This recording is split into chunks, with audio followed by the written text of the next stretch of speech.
vaatame korraks need küsimused ja ideed üle, mis saalist on tulnud.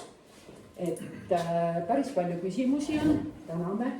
Lihtsalt kommentaariks ütlen ka, et need küsimused jäävad meile alles, et me saame neid hiljem valituks osutunud siis mandaadiga inimestelt küsida. Kui pikk on lasteaias järjekord? See on nüüd jooksvad küsimused selle debati kestel, mis on siis saalist tulnud. Kui pikk on lasteaias järjekord, et ruumikooli jaoks on küll. Tean, et sisse kirjutatud ei saa lastele kohti. Edasi, 2025 kevadel küsisin, kui pikk on järjekord Muuga lasteaias, vastus circa 100 last. Circa 100 last. Kuhu mahub esimene klass, kui laste jaoks ei ole kohti? Edasi. Maardu Hääl. Milliste tegevuste arvelt finantseeritakse erakooli? Venekeelset, see on teie programmis. See on suunatud küsimus, me praegu ei oota vastust. Ei oota, ma võiks kohe vastata. Ei ole võimalik kahjuks, meie kavas see ei mahu, aga hiljem küll. Millal saab Muuga huviringid? Muuga lasteaed, teadupärast on kõik kohad täis, järjekord uste taha circa 60 last. Seega maja täis, linnavalitsus plaanib lasteaia juurde ehitust. Kuhus esimene klass ja nii edasi veel mahuks?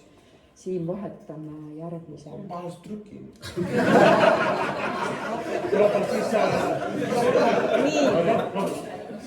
Tuli.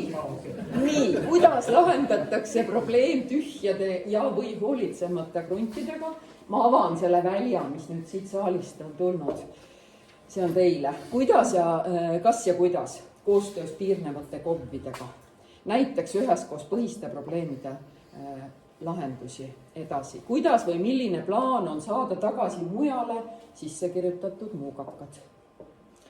Enne eelmisi valimisi ei olnud Muugal kooli jaoks Keskerakonna arvates ruumi. Nüüd on tekkinud suurepärane.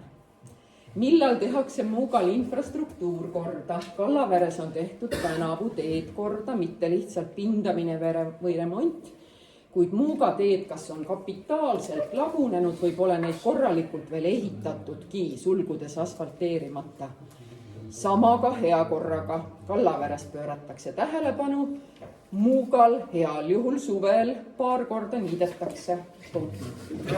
Siinkohal tervitab kogukonna peenar teid ka teadmisega, et esimene avalik peenar on loodud, aga muld, mis toodi selle peenra rajamiseks, oli saastunud viimase terani ja praegu vabatahtlikud keelduvad seda peenart rohimast, sest see on täiesti lootusetuks muutunud. Aitäh!